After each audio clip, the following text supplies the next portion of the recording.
In order to understand how Texas is settled once it's annexed to the United States, we need to take a look at one of the peculiar institutions of the United States, and that's slavery.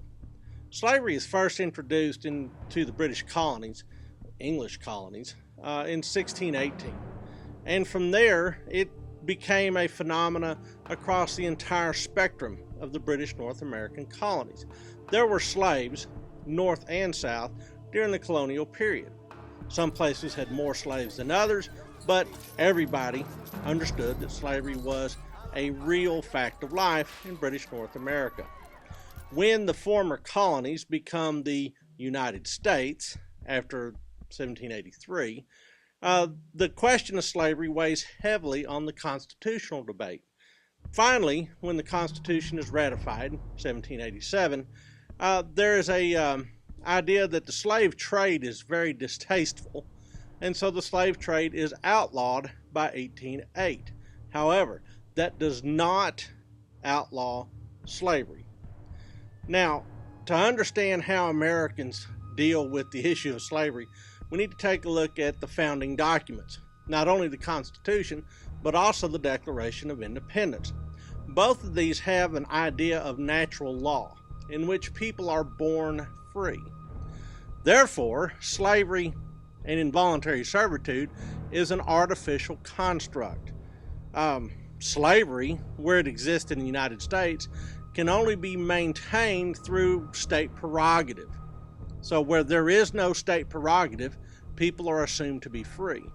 Where the states decide to exercise their prerogative, they can then pass laws whereby slavery is legal. So there cannot be any way for the federal government to outlaw slavery once they have decided to make it a state prerogative, unless through some sort of artificial means like a compromise or a suite of laws. In essence, the federal government has its hands tied when it comes to slavery. As a result, the Constitution de facto protects slavery. Well, that seems odd for a nation of free people where everyone is created equally. Well, it gets even more bizarre. To understand how come slavery becomes so important in the United States, let's take a look at how slave systems actually work. There's essentially two ways of going about managing slaves. One is called the gang system, and the other one is the task system. The gang system essentially is exactly like it sounds. You start with a gang of enslaved people, and then they go through the fields all doing the same routine. And you'd have the first gang is the most fit, the second gang may be the women and the older children, and then the third gang is essentially the older or the younger still. But essentially you would have these gangs of slaves that would work all day long under supervision.